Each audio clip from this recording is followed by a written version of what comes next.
Hey guys, it's Dom from Salisbury Magazine and Gimme. Just had a wonderful chat with Dan from the Crash Mats, who I go way back with, playing shows with some of my bands. It was awesome to chat with him. He's a promoter that puts wrestling in his gigs.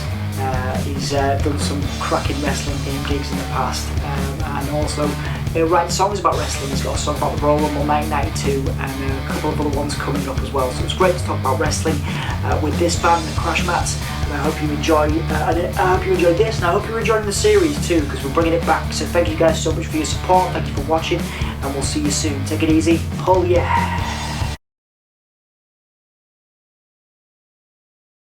Dan, it's a pleasure to welcome you to the Gimme podcast. Thank you so much for joining us. No worries, man.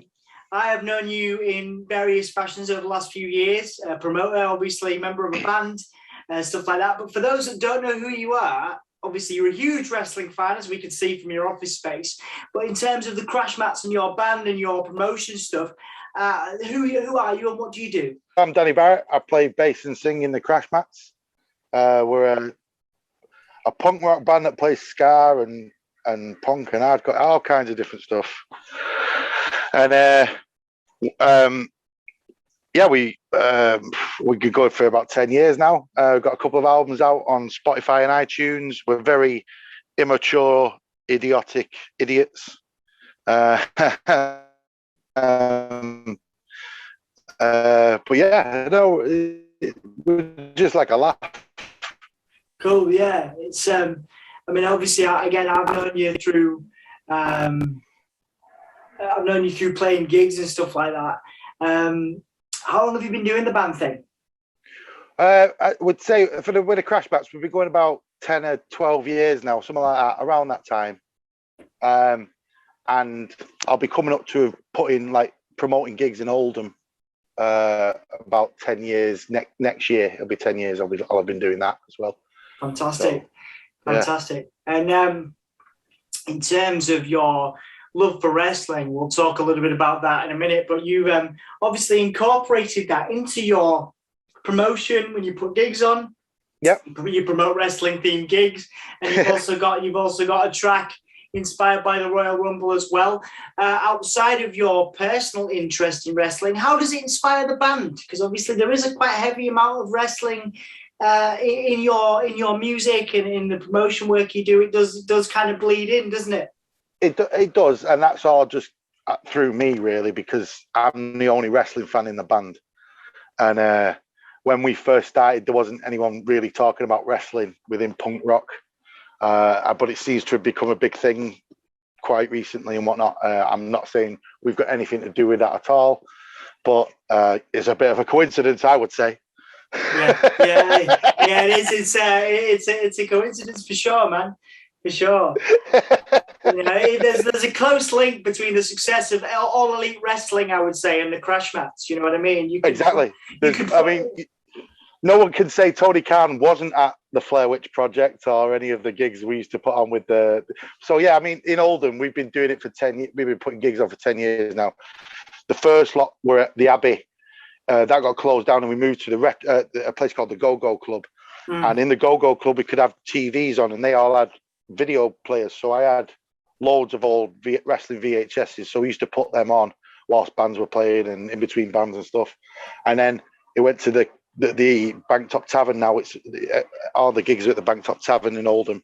Yeah. And for the last few years, we've been doing an all-dayer called the Flair Witch Project. Yes, yes. Now, because of the Plane Ride from Hell, Beyond the Mat episode, we're going to change the name of that. Okay, yeah. So yeah, we're going to look at something else for that one. But other than that, yeah, I just like to use old wrestling posters for gig posters. I think it's quite funny. Absolutely, yeah. There's definitely the link there. In general, obviously not just with your band and wrestling, but in general, there's quite a lot of crossover. And that is going to be my first wrestling themed question for our interview. If you could rip out anybody's theme music and replace it with a Crash Mats tune, what tune are you choosing, and who are you soundtracking? Whose theme are you doing? If we could do anybody's theme, I mean, my dream would be to be able to do a punk rock version of the Mounties theme. I think that'd just be a brilliant theme tune to do a punk rock version of. But if we were to take one of our own songs and use it, give it to a wrestler, oh my god, oh dear me, right? Well, we'd have to give Terry Funk Forever to Terry Funk. Oh yes, yeah, absolutely. Well, you see, that's the thing, man. Terry Funk, a legend, and I could totally see you playing him out to the ring. Although I'm pretty sure he's having a rest at the moment. But if he came, yeah. Back in the ECW days, we could definitely done that. Definitely, like a budget DIY WrestleMania, like hell yeah. The ECW Philadelphia Arena. You guys just playing him out. Yeah, I like that. That'd be good. Right. That'd be cool, man. That'd be very cool. Yeah, totally. So obviously, I can see you've invested a lot of money, a lot of time, a lot of energy into wrestling. Obviously, not just putting gig posters together, and naming your gigs after wrestling events, but also behind you, you've got wrestling figures, you've got memorabilia there. So yeah, I can see there. So where did your love of wrestling start? Where did you? Can you take me back to the very first moment that you discovered wrestling, and where were you? What were you doing? And what was it? The moment that got you, Dan Barrett, into wrestling? It was So it was Big Daddy and Giant Haystacks. It was the ITV stuff, the old school stuff. My mum and dad would work on a Saturday, so my granddad and my uncle would look after me. They were really big into it, and whenever Big Daddy came on telly, they got dead excited.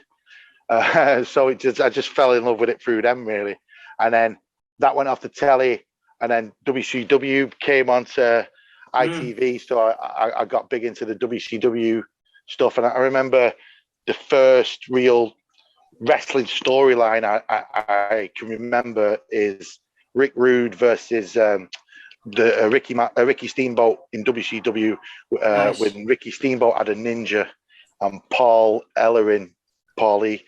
knocked him out with a big mobile telephone, dressed as the ninja. And it was like the question through the pay-per-view was like, who's the ninja? I remember, Big Daddy and Giant Haystacks were my first love. Absolutely, man, absolutely. And I guess, since you're there repping WCW and the WCW colours, a controversial opinion at the moment, Dan, is that AEW are becoming the new WCW, and I want to get your thoughts on that. Do you think that was a good thing or a bad thing? Because you seem to be a big fan of WCW, and it's obviously tied to your earliest wrestling memory as well. Oh, well, yeah. I mean, I'm a big fan of early 90s WCW. There becomes a point where the NWO just gets a bit too much, and it's on the screen all the time, and you get a bit sick of it. So, I mean, I think probably around 98 and around 1998, I stopped watching WCW full time. So I think I just went to WWF, WWE. Yeah. And unfortunately, But then I've always loved like the littler promotions, if you will. So like the TNA. Ring of Honors, and then it was Impact and Global Force or whatever that was. Yeah, man. And now there's AEW. I'm loving it even more. It's brought my love for it back. AEW, definitely. Absolutely, man. And there's a next question for you is, who are your guys that are standing out at the moment? In the same way that I for example, Mick Foley was mine. And I see that you have a Mankind framed. Is that like a comic? That's like a comic cover. That's awesome. That's really cool. That's his comic. It's signed by Mick Foley as well. That's amazing. On one of his stand-up tours. I interviewed him on one of his stand-up tours actually, which is really cool. I got to interview him. He was a lovely man. Cool. Fantastic dude. He is awesome. But yeah, so he was my favourite. So, and he kind of got me into, I could sit and watch a Raw or a SmackDown because Mick Foley was like on that show. And modern day, Bray Wyatt was probably mine that did that as well. And I'm wondering if you had a guy or a series of performers, male, female, whatever, that kind of really capture your heart, your attention nowadays. Nowadays, definitely Orange Cassidy. Oh, he's great. Yeah. Anybody that can make me laugh, I immediately latch onto and sort of love. So Orange Cassidy, Colt Cabana as well. And then I love Moxley as well at the minute. I think he's really cool. Also, though, I'm a very big fan of Matt Cardona, aka Zack Ryder. Yeah. And I'm loving what he's doing at the minute on the indies. It's in like GCW where he's gone into like a deathmatch arena environment and just absolutely played the best heel in wrestling that I've ever seen. Well, that I've seen recently anyway, at least. But yeah, Moxley, Cardona, Orange Cassidy, Colt Cabana, and Suzuki as well at the minute. Minoru Suzuki. Yeah, I'm just falling in love with him more and more every time. Because I've always had a sort of soft spot for certain Japanese guys. I've never fully gotten into Japanese wrestling. It's just been a bit too hard for me to penetrate into, but Jushin Liger and Great Muta, I've got big love in my heart for those two guys, especially from the early WCW days. But of course. But Minoru Suzuki now is just like I don't like Mick Foley, but a Japanese version of Mick Foley, and Terry Funk sort of rolled into one guy. He's amazing. He's really cool. Yeah, I heard somebody described him as the murder grandpa. I quite like that. Yes, yeah, I've heard that. Yeah. Murder dad. Murder dad. Yeah. absolutely, man. All right, so the big questions now. Hard ones to put you on the spot. Favorite match of all time? Yep. Favorite match of all time. Royal Rumble 1992. Nice. Oh, well, that would explain the song as well. There you go. Exactly. Yeah. It is my favorite match of all time. Everything about it, everybody who's in it is a big star. There's no jobbers in that match at all. Everyone's a big star. I mean, the Nasty Boys are in it, but they were WCW. They were tag team champions everywhere they went as well. So, everyone who's in it is a big star. And it's my favorite match. The first one that comes to mind, definitely, anyway. Absolutely, man. Absolutely. So you may have just answered the question with your Orange Cassidy answer, but favorite wrestler of the last 10 years? Last 10 years. Actually, no. I mean, Orange Cassidy the last 3 years, yeah, definitely. But last 10 years, dear me. I'll have to think about that for a moment. But probably right. Daniel Bryan. Right, yeah, Brian Danielson. Yeah, absolutely. Yeah. Okay, all right. All time favorite, Dan. This is hard question. I should have told you about the quick fire questions. I'm sorry. right. I've got to pick two: Yokozuna or William Regal. Nice. Nice choice with Regal there, man. Absolutely. And that plays into my next question. Most underrated wrestler of all time, in your opinion? Most underrated, Earthquake. Oh, class. It's weird actually. I was talking to one of the lads from Swamp Coffin the other day, and they mentioned Earthquake as well. Earthquake's a classic performer. Just honestly, go and read Earthquake's Wikipedia, because not just for his wrestling career, but for his actual sumo career before he got into wrestling. It's absolutely fascinating. And go back and look at him and realize when he debuted, he was like 22, 23 and looked like that. Amazing. So, amazing. Yeah. Crazy. All right. Absolutely, man. All right. So we've done most overrated. What about we've done most underrated. What about most overrated performer of all time? I'll probably get in a bit of trouble for this, but Alexa Bliss. Ooh, okay, interesting. All right, cool. I don't understand it. Okay, all right.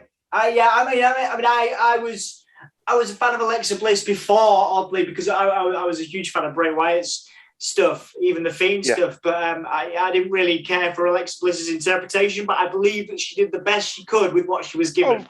No doubt. But it is even the Harley Quinn stuff before that, and I'm all right. Yeah, fair enough, man. Fair enough. So we've done most underrated now, done most overrated. Okay, cool. In terms of dream matches for you, so if you could put together 2 or 3, let's go 3 dream matches across eras So you got every era, every promotion, right? Give me together three matches, okay? At the say the Flair Witch Project was running a wrestling event. Let's go for it. Yeah, there we go. Right, okay, right. We're gonna have a tag team to start us off. We're gonna have the Natural Disasters versus we're gonna like the Penta and Phoenix from AEW. Just because I think that would be a clash of styles, but it would work brilliantly. And I thought the Natural Disasters, they were one of my favorite tag teams of all time. Second match would be Great Muta versus The Undertaker. Yes. I think that would be a spooky, spectacular, sort of awesome match. And then, what would main event? What would I have to? Oh, it'd have to be something like, it'd have to be like a 4-way or something like that with like Omega, Danielson, Punk, and Orange Cassidy. Mate, that's a legit. That could happen. One of your dream matches could legitimately happen. I'm fingers crossed, but it'd probably be Hangman instead of Orange. But absolutely, we could dream. Absolutely. Did you salivate over that time limit draw between Danielson and Omega the other week? I did indeed. I rushed home from work to watch that one. As fast as I could. I love that. You see, that's what that to me. That's why that's why we do the podcast. That's why it's nice doing these interviews, because that when something can like excite you that much that you run home from work. You can't replicate that, can you? You can't pay for that. Like there's no high like that, and I love that. I think that's really pure. There's something great about you and a couple of mates or whatever sitting down and laughing at something like Nia Jax shouting "My hole." Right, absolutely. But then there's something different where you get giddy and excited as a British fan as well to be up till 4 o'clock in the morning because CM Punk's gonna come out and talk. That's all we're getting excited about. But everybody in the country was excited at that point. I love it. I love it for those reasons, definitely. Yeah, absolutely. And that's a nice one to ask, actually, that I'll tack on to the end of the wrestling questions is favorite moment of the last few years. And you mentioned your favorite matches and everything, but that CM Punk moment comes to mind for a lot of people, but there's others too. Favorite moment in recent memory, like modern day, because people will they'll shit on WWE and they'll shit on modern wrestling. But what is your favorite moment of, say, the last 5-10 years in wrestling? My favorite moment, honestly, is the press conference that announced AEW. Oh, nice. Where they brought out Chris Jericho and Cody was there and the Young Bucks were there, and it got announced that a second major wrestling company was coming back to America. Yeah. Probably like a wrestling moment. I think would be Punk coming back, to be fair. Because that was just, it was like, I had people texting me at 4:30 in the morning saying, this is amazing, this is brilliant, this is going to change wrestling, this is fantastic, I can't believe this, and a couple of people who'd not watched it asking me the next day what was happening and where could they watch it and stuff like that, and that's always great. Amazing, man, amazing. And just to finish off now then, in terms of what is your, because obviously people might know the Crash Mats, they'll know you as a wrestling fan, but what is your message to anybody that's continued to support the Crash Mats, whether they are a wrestling fan or not? What is your message to those supporters of the band? And also, what have you got to plug? Promote. What is coming up for you guys? Give me the cheap plugs, dude. Cool. Nice one. Cheers, man. Well, just thank you for listening to us and continue to listen to us, please. We've got an EP coming out very soon. And then we're going to be doing an album, which will be our third album. We've not got a full titles for it all yet, but there's definitely a song about Terry Funk on the new album. It's not. We've got wrestling wise, on the first album we've got 2 songs. We've got Royal Rumble and we've got one called Mr. Wonderful. Sorry, that's on the second album. On the second album, we got 2 songs: Terry Funk and Mr. Wonderful.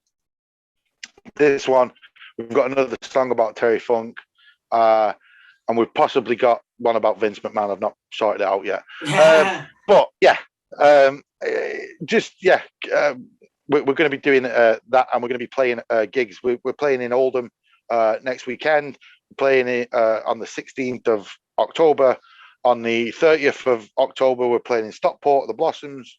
So if you're around, it's fancy dress, that Stockport gig. So come down and get free drinks, free your fancy dress. Fantastic. What are you going as in your fancy dress? What are you doing? Big Daddy. Classic, man. Classic. Awesome. Yeah, I've got the top hat and the Union Jack coming. So I just need to find a leotard with Big Daddy on it now. Awesome, man. Awesome. Well, I'll be looking I've just started going back out to shows again, man.